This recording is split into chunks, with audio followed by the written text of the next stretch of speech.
ela esqueceu. CEAP, Centro Espírita Altivo Panfiro. Uma casa de amor. Bom dia a todos, bom dia a todos que estão nos assistindo. Hoje nós vamos estudar o Evangelho, o capítulo 8, item 17. Nós vamos começar a ler e depois fazer nossa oração. Se a vossa mão é motivo de escândalo, cortai-a. Afirmativa energética que seria absurdo tomar-se ao pé da letra e que significa apenas que é preciso destruir em nós mesmos todas as causas de escândalo, ou seja, do mal, arrancar do coração todos os sentimentos impuros e todas as tendências para o vício. Quer dizer ainda que é preferível para um homem perder a mão a tê-la como instrumento de uma ação má. Ficar sem a visão, a seus olhos servirem para que tenha maus pensamentos. Jesus não disse nada de absurdo para quem compreender o sentido alegórico e profundo de suas palavras. No entanto, muitas coisas só podem ser entendidas com meios de conhecimento que o Espiritismo proporciona. Muito bem. Pode fazer a prece. Vamos fechar nossos olhos, pensar em Jesus, agradecer a Deus por mais um dia de vida, agradecer a Jesus por nos trazer esse conhecimento, agradecer por termos a oportunidade de estarmos aqui estudando. Agradecer também a seu ativo e toda essa equipe que nos ampara, que nos protege, que nos acolheu nessa casa, que é uma casa de amor. Seremos sempre agradecidos por esse amparo. Obrigada, Jesus, por mais esse dia, que nos ampare, que nos inspire, que seja uma aula agradável e que todos saiam daqui compreendendo, entendendo mais um capítulo, Senhor, dos seus ensinamentos. Graças a Deus. Então, que Jesus abençoe a nossa manhã de estudos. Vamos lá, é o capítulo 8. Item 17. Item 17. Esse capítulo 8, bem-aventurados que têm puro coração, para mim, ele fecha o capítulo das bem-aventuranças, ou o Sermão do Monte, como muitos falam. Estávamos ali agora discutindo isso, né? O Gandhi disse que se queimassem todos os livros do mundo e ficasse somente o Sermão do Monte, a humanidade não teria perdido nada, ou se recuperaria.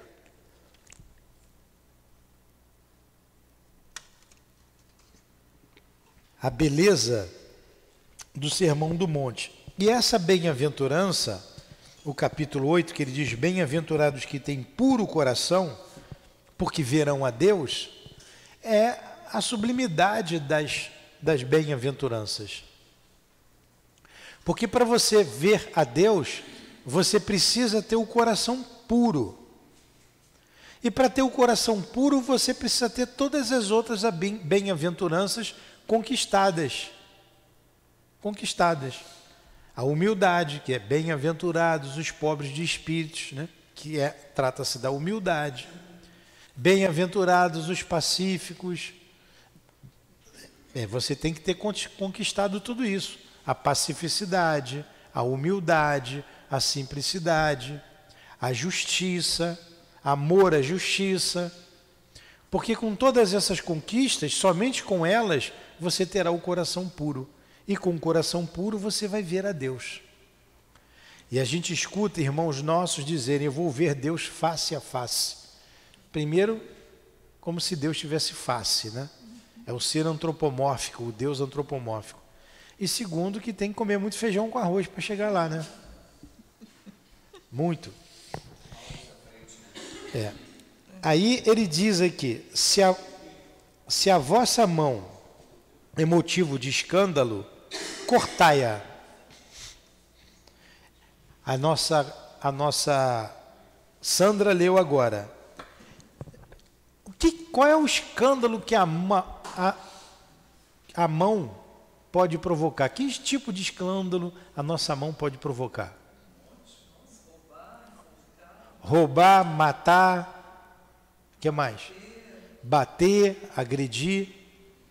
Olha, tudo contra o mandamento, os 10 mandamentos, tudo contra.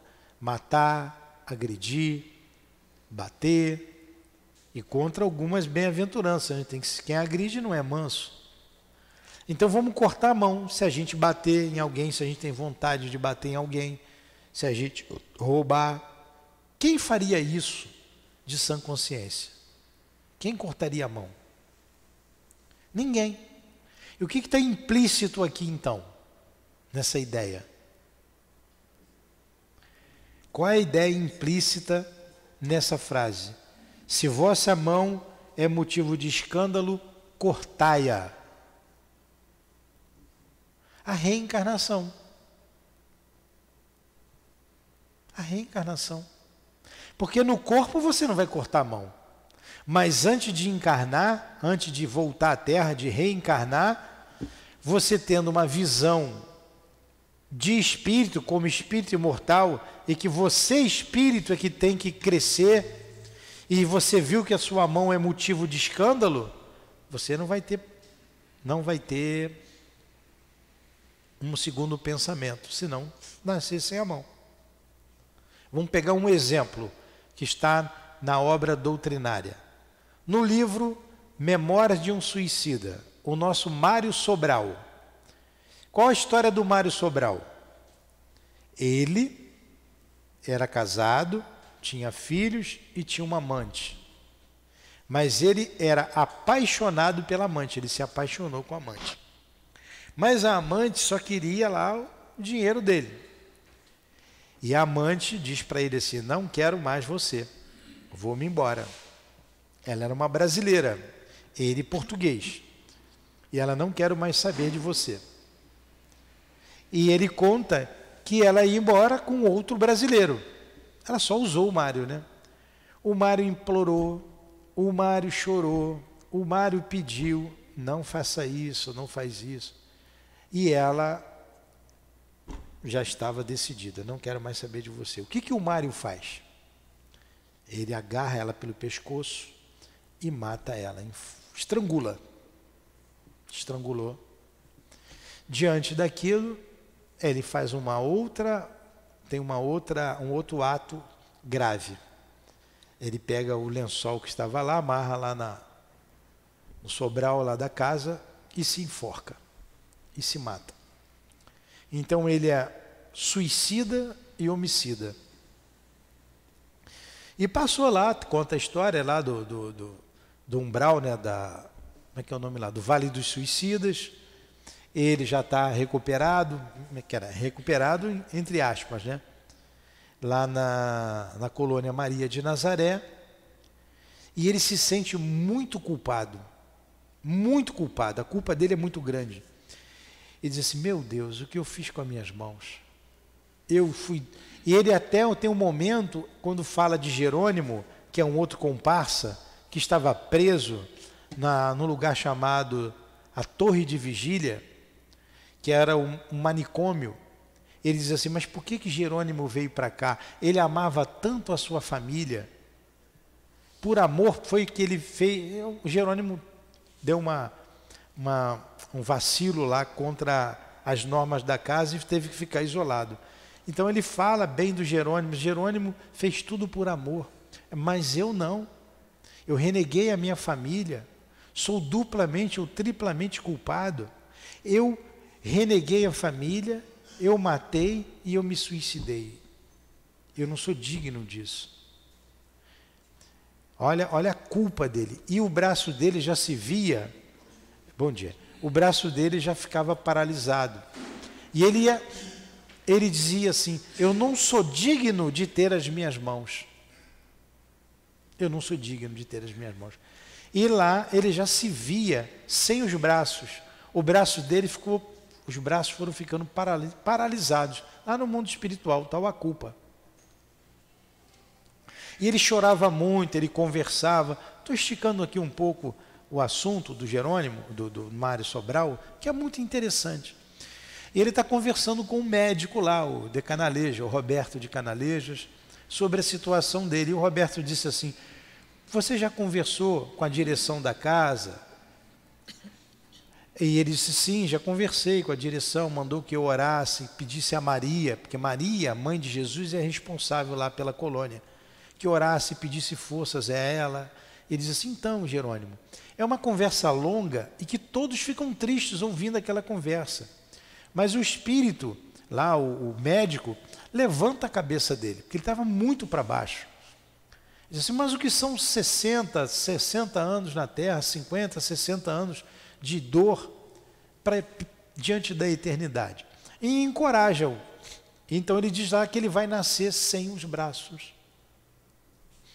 Tem uma passagem no outro livro, da Dona Ivone, que ela reconhece o Mário reencarnado aqui no Rio de Janeiro. Ele, sem os bracinhos, mamando, sentado numa calçada, a mãe bem pobre, ele mamando lá num seio bem, um seio, ela não falou estéril, né? Usou um nome lá, mamando, pronto. Ele sem os 2 bracinhos e com ele no colo. E a mãe é Eulina. A Eulina foi a amante que ele matou. Porque ela provocou aquele ato todo. Ela se aproveitou, ela não foi sincera, ela foi culpada do suicídio dele. Aí retornam depois os dois como mãe e filho. Que coisa interessante, né? Mãe e filho. E sem os bracinhos.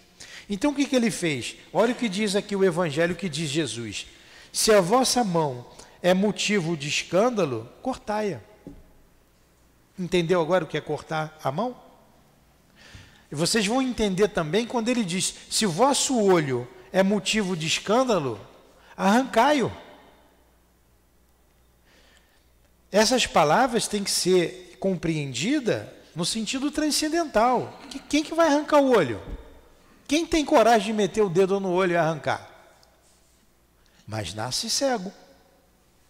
Ou, ao longo da vida, fica-se cego. Eu conheço uma pessoa, amiga nossa, trabalhador lá do Leon Denis. Ele já tinha uma vista deficiente, bastante deficiente, uma das vistas. E num trabalho lá, numa obra social, ele foi imprudente, ele entrou num quarto escuro que tinha ferramenta, ele não viu, tinha uns vergalhões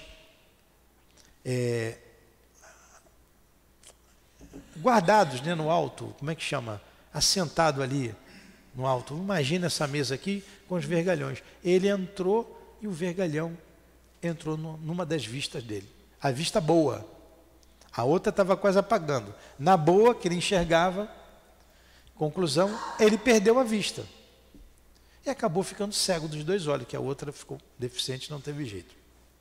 Ele quis fazer aquilo ali? Não.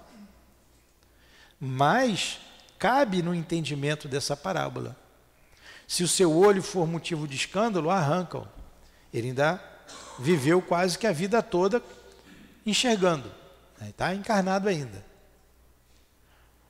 Mas no momento em que o circuito fechou, em que a lei cobrou dele, ele teve que pagar a lei, o que estava devendo. Então é nesse sentido que você entende arrancar o olho, ou o braço, ou a mão, ou a perna. A perna. Então vamos falar uma da perna também? Certa vez, algumas coisas a gente vai repetindo, mas a gente vai guardando e contextualizando no Evangelho de Jesus. A nossa irmã, a Aparecida, que era vice-presidente lá do CELD, a nossa querida Cidinha, como a gente chama, contou ela para mim uma vez, ou para a gente lá que estava conversando. Ela estava andando, subindo ali, já tem bastante tempo, tá? Muitos anos. Ali em Cascadura, subiu a ponte, e ela viu um homem sentado num carrinho de rolimã sem as duas pernas,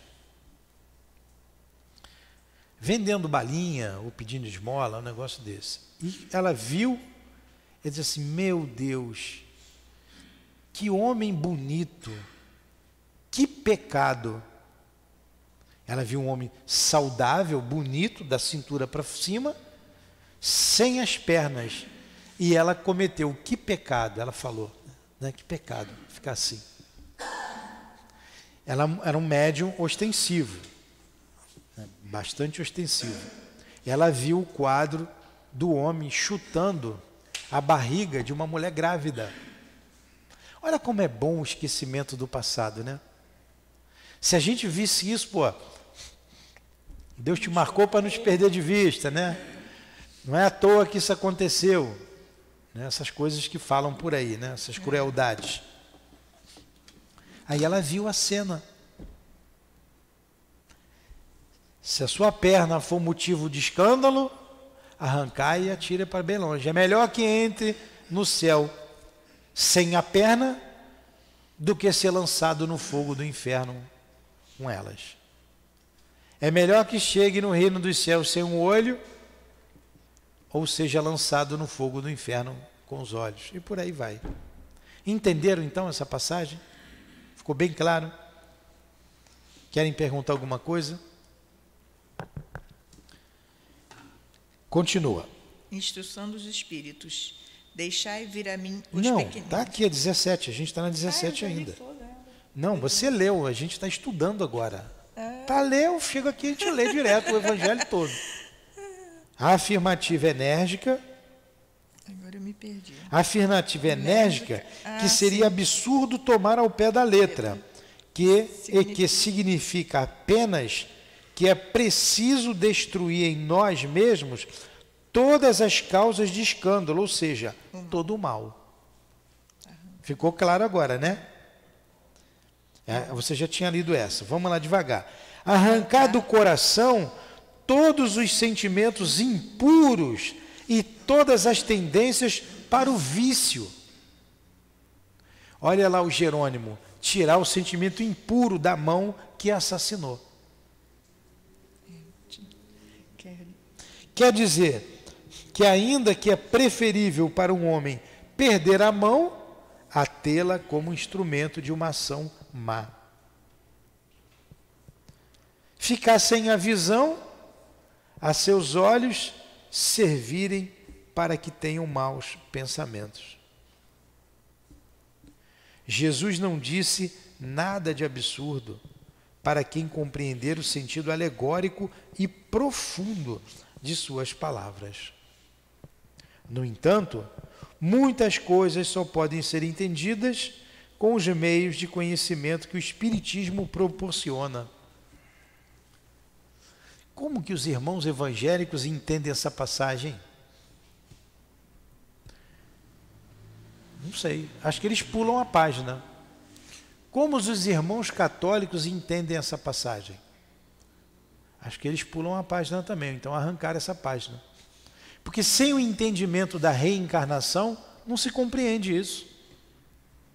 Senão seria, como disse a Cida, um pecado, uma injustiça. E Deus não pode ser injusto. Deus não pode ser injusto. Essa passagem está toda aqui, e ele está analisando toda o item 11, que a gente vai ler para relembrar.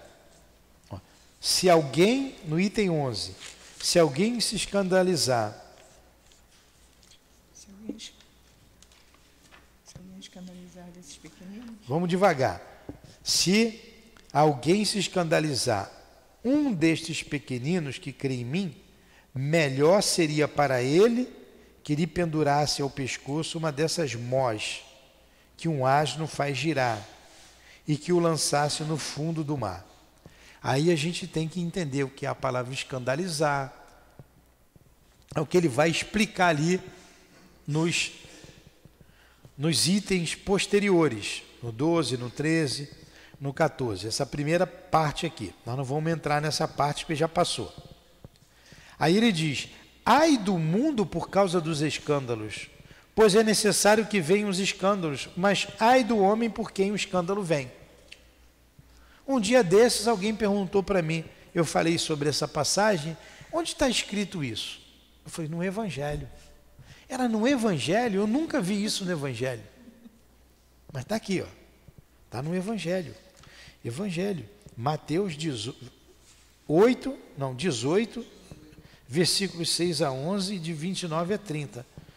Ai do mundo por causa dos escândalos, pois é necessário que venham os escândalos, mas ai do homem por quem vem o escândalo.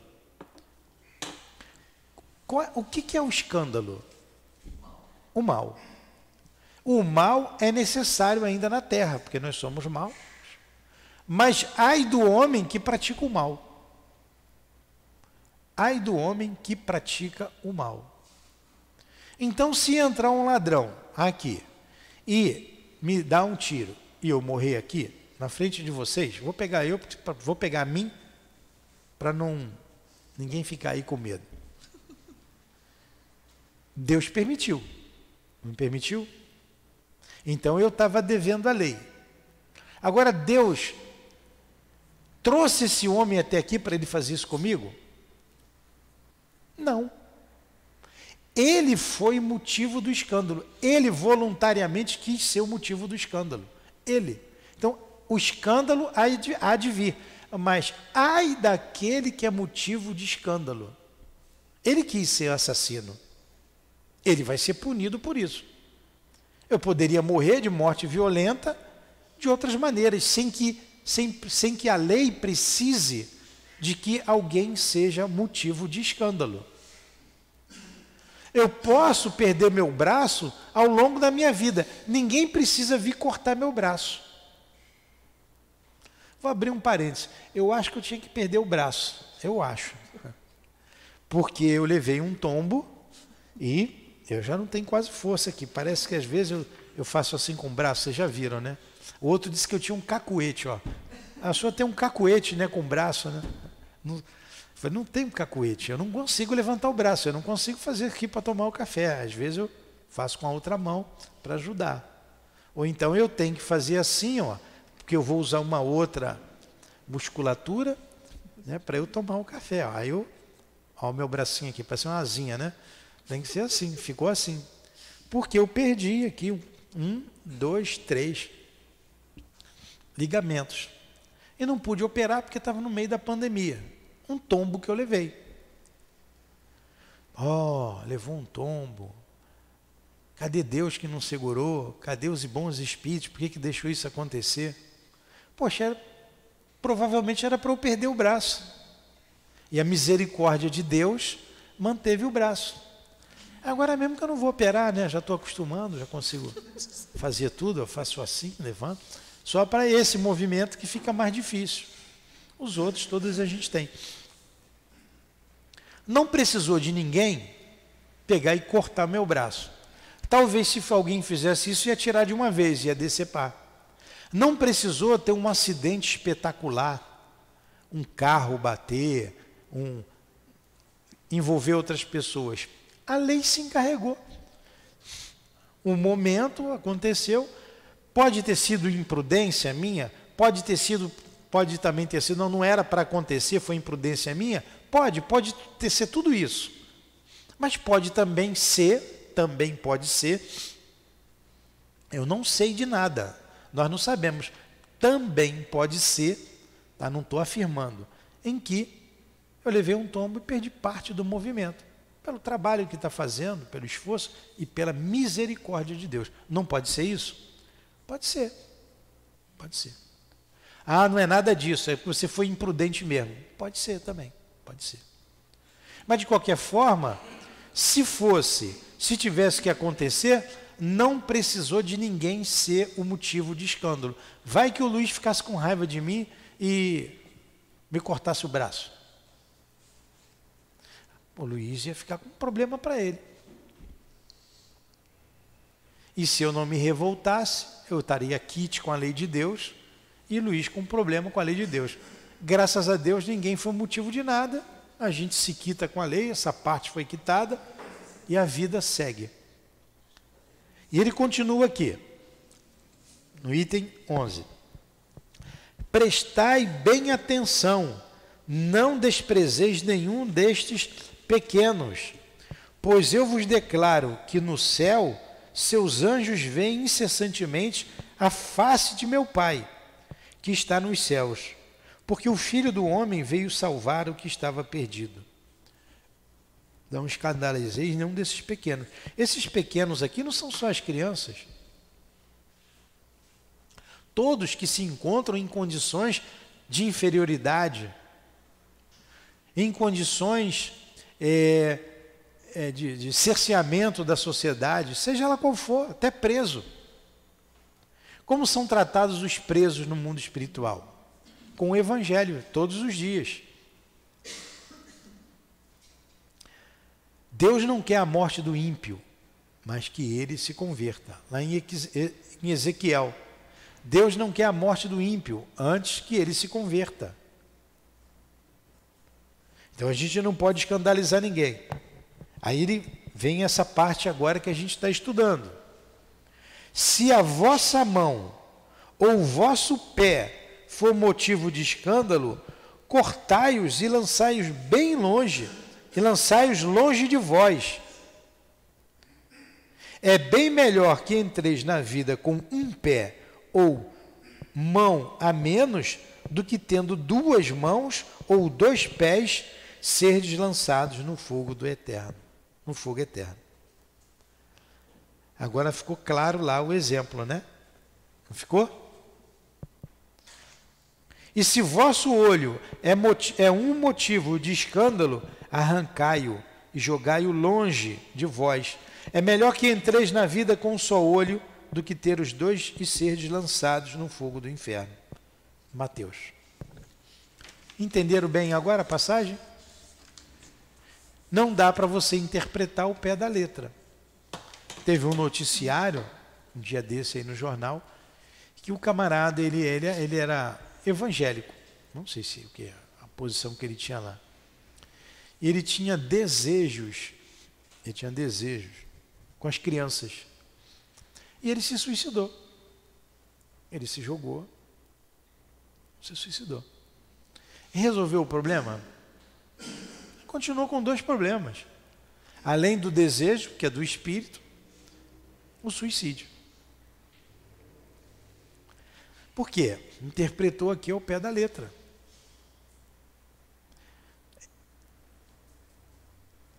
Essa notícia não foi no jornal.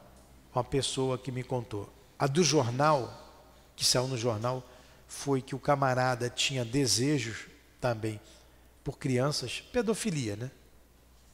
E ele cortou o órgão sexual. Cortou. Pergunta, resolveu o problema? Não resolveu o problema. O desejo não está no órgão sexual, o desejo está na mente. O desejo está na mente. Tudo está no espírito, está na alma. Seja o mal que a gente fizer, o problema é do espírito, não é do órgão. Agora, no mundo espiritual, quando você toma consciência disso, você se sente culpado, você mesmo aniquila esse órgão, momentaneamente, durante uma vida. É a maneira que você acha que tem que reparar o mal. Eu vou reparar o mal dessa forma. A muitos é dada a oportunidade de reparar o mal ao longo da sua vida, trabalhando, e diminui, como aquela história lá, que está lá nas histórias lá do André Luiz, que o camarada tinha que perder o braço e perder o dedo mínimo, porque trabalhava muito no bem. A gente pode atenuar. Question? Nenhuma pergunta? Luiz, não vai falar nada, Luiz? Está quieto hoje, o que houve, Luiz? Está quietinho.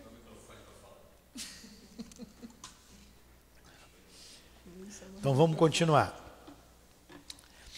No próximo sábado é um aniversário da nossa casa, vocês sabem disso. E é um dia de alegria para todos nós. Um dia de alegria. Então, vai continuar a programação do Livro dos Espíritos, que é no dia 12, cai no domingo. No dia 11, a gente vai comemorar o aniversário. Dia 12 estaremos aqui fazendo o estudo do Evangelho, do Memória de um Suicida, normalmente no domingo. Mas no sábado a gente vai fazer aqui uma comemoração, uma festinha aí. Cada um vai trazer uma coisa, um guaraná. Tem gente que vai trazer bacalhau. Tem gente que... Né? É a Gracilde. Gracilde não está aqui. É a Gracilde, né, Jorge? Então, para a gente só não passar em branco a data, e nós vamos estudar justamente o capítulo 8 do Evangelho. Vamos falar alguma coisa do estudo, para não perder o estudo, falar da casa um pouco, e desse capítulo 8, só que vai ser o item 19, que é a continuidade aqui do item 18, deixai vir a mim os pequeninos, que foi o item que nós lemos antes de inaugurar a casa.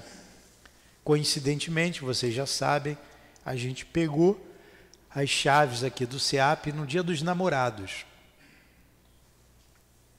O Dia dos Namorados é o segundo domingo de junho, não é isso? Não tem um dia, é sempre o segundo domingo.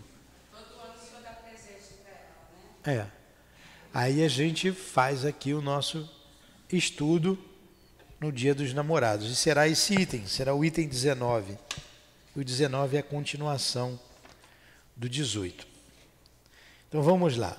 E pode ser que a gente leia aqui também alguma coisa do 18, mas vamos entender bem aqui o item 18. Deixai vir a mim os pequeninos. Então, pegou uma frase lá do que Jesus disse, e o Espírito, João Evangelista, vai dissecar sobre essa frase. Deixai vir a mim os pequeninos. Vamos lá. O Cristo disse: deixai vir a mim os pequeninos. Essas palavras profundas em sua simplicidade não continham apenas um apelo em favor das crianças, mas também das almas que gravitam nos círculos inferiores, onde a desgraça ignora a esperança.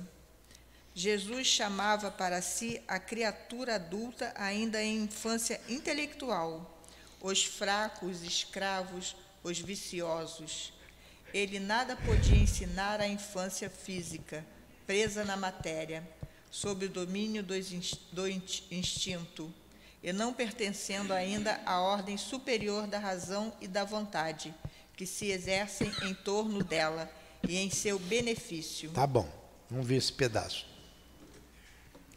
Então,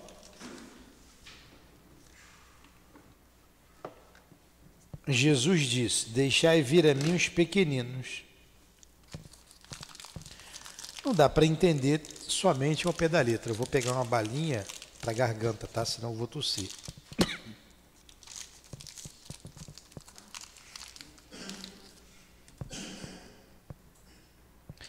Então não era apenas um apelo para as crianças, um apelo para todos nós.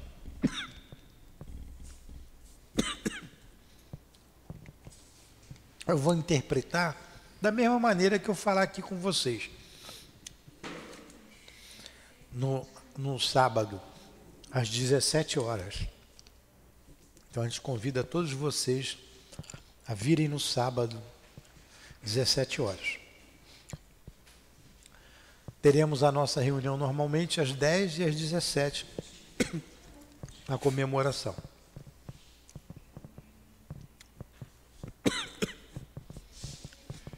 Mas também, não somente as crianças, mas também as almas que gravitam nos círculos inferiores, onde a desgraça ignora a esperança. O que é que ele está apelando aqui? O que que Jesus quis dizer com isso? E o que que ele está dizendo aqui? Ele está falando da caridade. Porque todos aqueles que estão em desgraça, que estão sem esperanças, que estão nos ciclos inferiores, é para esses que Jesus veio. Esses são crianças para ele, porque não sabem o mal que estão fazendo a eles próprios. O Evangelho, ele não é... As ideias, elas se entrelaçam, não são ideias estanques, elas se entrelaçam. Quando a gente lembra que Jesus disse, eu sou o médico das almas e vim para os doentes e não para os sãos, quem é que está doente da alma? Justamente quem sofre, justamente quem está nos lugares mais tristes do mundo. Vamos, como dissemos, quem está no pecado, como diz os nossos irmãos evangélicos, quem está no pecado. Então ele vem para esses, para quem tem problemas familiares, quem tem problemas de toda espécie. Ele veio para esses. Ele é o grande consolo. E se Jesus veio para quem está doente, por que nós vamos desprezar quem está doente? Agora mesmo estudando, a gente fica na cabeça o livro Memórias de um Suicida. E estávamos estudando um capítulo que falava da Torre de Vigia, um lugar importantíssimo lá da colônia Maria de Nazaré. E dentre os trabalhadores, tinha os que estavam na proteção daquele lugar, os lanceiros, os milicianos. E quem eram os lanceiros e os milicianos? A palavra miliciano não tem um conotativo pejorativo que a gente dá aqui hoje, né? São trabalhadores importantes na segurança de alguém. Milícia é isso. Então eles estão lá, que a gente deu uma conotação diferente para o nome. E quem eram eles? Espíritos recuperados, espíritos que vieram da falange do mal, espíritos que usaram mal o nome de Deus para tirar vantagem e que se arrependeram muito e estavam ali em expiação, escolheram trabalhos difíceis na proteção da colônia. E Jesus queria que eles trouxessem os outros para que todos se recuperassem o mais breve possível, o mais rápido possível. E ele fala, o trabalho é imenso, mas são poucos os trabalhadores. E os trabalhadores especializados são menores ainda. É o mesmo que acontece aqui na Terra. Quanto trabalho tem na casa espírita? E quão poucos trabalhadores dedicados aqui. Se a gente for esperar trabalhador bom, espírito bom, purificado para vir aqui para trabalhar, a casa vai fechar.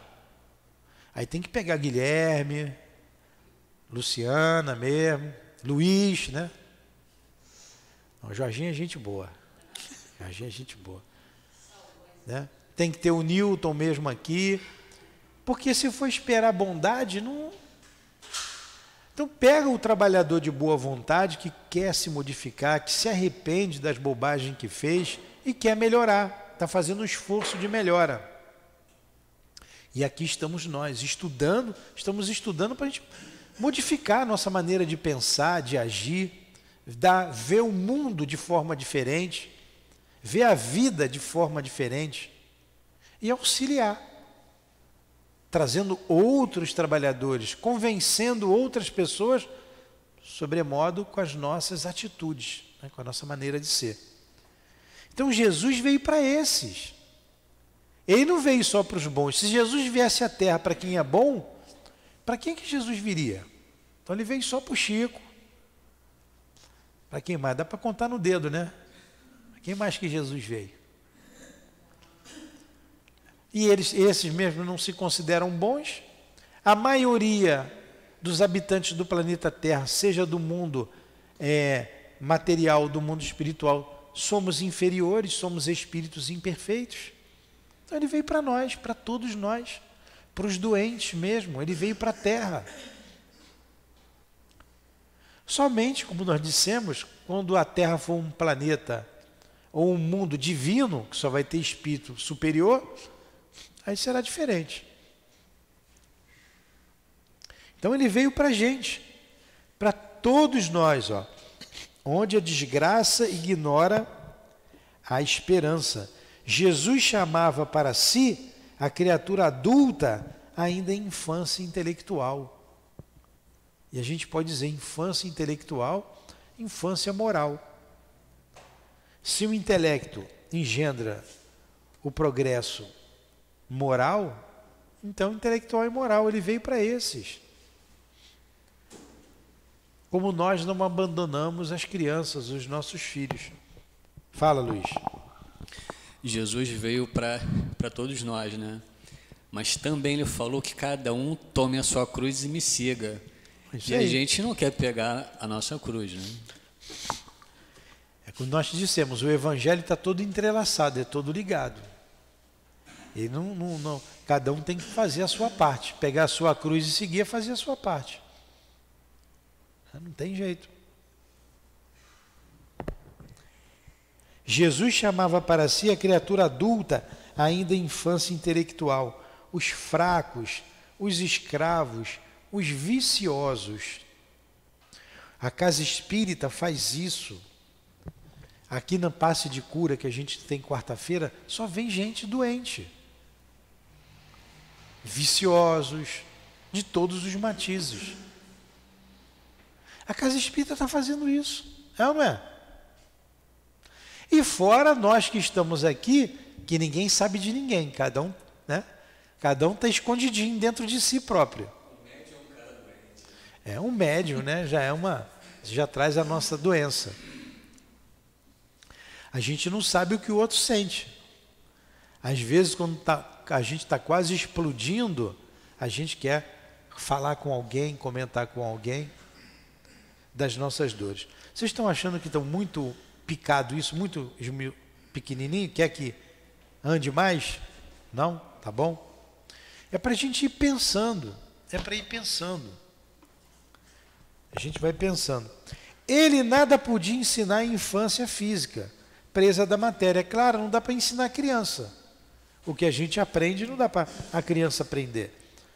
Na infância física, presa da matéria, sob o domínio do instinto, e não pertencendo ainda à ordem superior da razão e da vontade que exerce em torno dela e em seu benefício. Querem colocar alguma coisa? Vai, lê mais um pouco. Jesus queria que os homens fossem a ele com a confiança desses pequenos seres de passos vacilantes, cujo chamamento conquistaria para ele o coração das mulheres que são todas mães. Submetia, assim, as almas à ternura e misteriosa autoridade. Ele foi a luz que clareou as trevas, o clarim matinal que toca a alvorada. Foi o iniciador do Espiritismo, que deve, por sua vez, chamar a si não as crianças, mas os homens de boa vontade. A ação viril está iniciada, não se trata mais de crer instintivamente e de obedecer maquinalmente.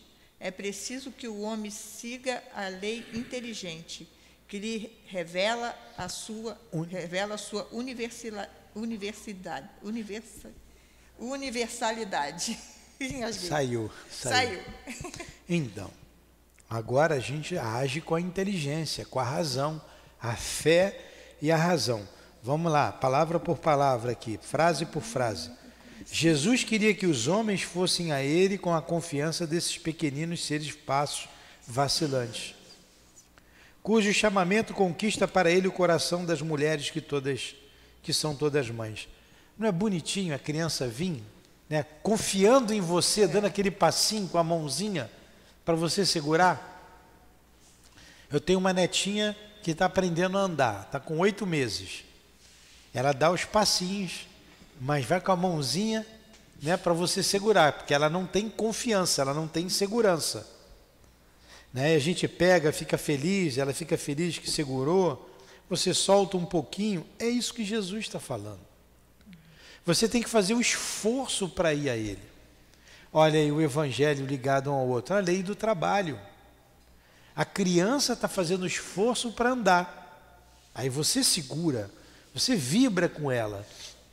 Jesus vibra conosco quando a gente faz o nosso esforço. A lei do trabalho. Batei e a porta vos abrirá. Buscai e achareis. Então a gente tem que ter o trabalho de bater a porta, tem que procurar para achar. A gente precisa fazer um esforço para ir em direção a Ele. Ele está esperando.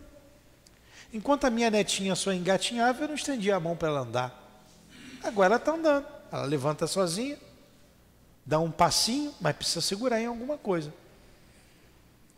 É assim que Jesus quer. Como Jesus comparava com as coisas diárias, né? A didática dele. Simples, para você entender. O homem, então, precisa ir até Ele, pedir ajuda, porque nesse momento você entra em sintonia com Ele e você vai ouvi-lo. Submetia assim as almas à sua ternura e misteriosa autoridade. Ele foi a luz que clareou as trevas, o clarim matinal que toca a alvorada. Foi o iniciador do Espiritismo que deve, por sua vez, chamar a si não as crianças, mas os homens de boa vontade. Agora, aqui uma linguagem poética, né, do Espírito, João. Jesus foi a luz que clareou as trevas, o clarim matinal que toca a alvorada. A luz que clareia as nossas trevas, o clarim que desperta a nossa alma. A alvorada é o despertamento, começa a luz do dia, você acorda. Então, Jesus é o nosso despertamento. Jesus é muito importante, ele é tão importante que o homem não faz ideia ainda da sua grandiosidade espiritual. Nós vamos fazer um estudo aqui sobre Jesus. A Gracildes não está hoje aqui, porque ela está reunida ali atrás, estudando o Evangelho, com o Omar, com mais umas pessoas ali, um grupo ali estudando, para a gente trazer aqui um pouco sobre Jesus no nosso encontro, que a gente vai fazer em novembro. A ação viril está iniciada. Não se trata mais de crer instintivamente e de obedecer maquinalmente. É preciso que o homem siga a lei inteligente, que lhe revela a universalidade. É o que a gente está fazendo aqui, raciocinando, pensando, uma fé pensada, uma fé raciocinada. A gente já está terminando. Alguma pergunta? Não. A minha tradução é um pouco diferente. Quando ele coloca aqui, onde você está lendo, que a seu turno atrairá para ele não as criancinhas, mas os homens de boa vontade. Jesus foi um facho de luz. Isso quer dizer que só consegue enxergar quem já tem a consciência, só que o facho é para todos. Mas as criancinhas, ou seja, aquele que não tem a consciência, não vem ainda, é isso? Por isso que ele colocou ali o despertar. Você tem que despertar. Tem em nós, todos nós vivemos de Deus. Diz que Deus criou o homem em sua imagem e semelhança.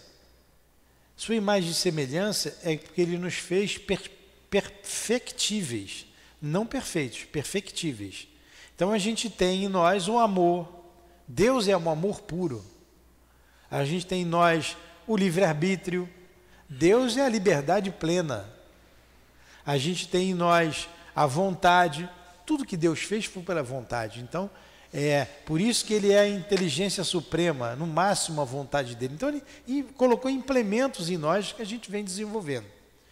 Mas o homem precisa despertar para isso. Às vezes ele desperta para o caminho do mal. Quantos são contra o Cristo? Quantos são contra Deus? Quanta propaganda hoje contra Jesus? A gente citou aqui na aula passada, que saiu nas reportagens aí, o professor de uma escola bem conhecida, desenhou lá, botou o Cristo crucificado, na prova dos alunos, para desenvolver a questão, ele escreveu a frase embaixo: bandido bom é bandido morto. Olha, o que ele quis dizer com isso? Olha como se denigre a imagem do Cristo. Esse ser que fez isso, esse espírito, ele despertou? Ele precisa despertar. Quando ele vai despertar? Não sei. Mas a dor vai bater a porta dele. Não tem jeito. Aqui é lugar de dor. A dor vai chegar. Como vai chegar, como já chegou para a gente, grandes dores, outras chegarão. A dor faz parte do desenvolvimento, do despertar da alma, do despertar do princípio inteligente. A dor. Então muitos não despertaram, Luiz. Embora sejam filhos de Deus, Deus sabe, mas deixa a pessoa bater cabeça até ela aprender por si só. Você está recebendo muito mais hoje porque você está em sintonia com as forças do bem, com Deus, com Jesus, com os teus guias. Você pede, você vai até eles. Se você não vai, o sol está ali. Se você não abre a janela, o sol não entra. Entendeu? É por aí. Vamos terminar aqui o último parágrafo. Vai, Sandra. Meus bens amados, eis chegado os tempos em que os erros explicados se tornarão verdade. Nós vos ensinaremos o sentido exato das parábolas e vos mostraremos a correlação poderosa que une o que foi ao que é. Em verdade vos digo, a manifestação espírita vai crescer no horizonte e eis aqui o seu enviado que vai resplandecer como o sol sobre o cume das montanhas. João Evangelista. Bonito, né? Bonito. E o enviado é Jesus. Alguma pergunta? Vocês gostam mais da Gracildes, né? Eu sei disso. Mas é o que tem. É o que teve para hoje. Vamos fazer a nossa prece então?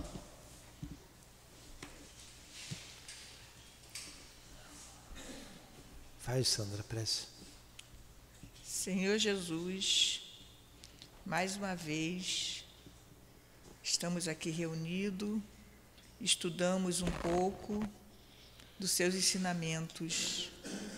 Vamos agradecer a essa oportunidade que aprendemos cada dia um pouco e que possamos usar os seus ensinamentos no dia a dia, que possamos passar também os seus ensinamentos.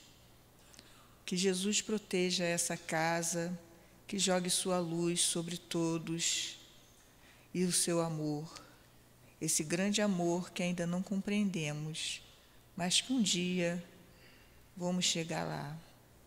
Que Deus ilumine a todos, que seu altivo nos ampare, continue nos protegendo e que seja um dia tranquilo, que todos vão para sua casa em paz, com Jesus no coração, com muito amor, com muita serenidade. Que Deus abençoe a todos. E pedimos, Senhor Jesus, para encerrarmos mais esse dia de aula, nesse dia de domingo. Graças a Deus.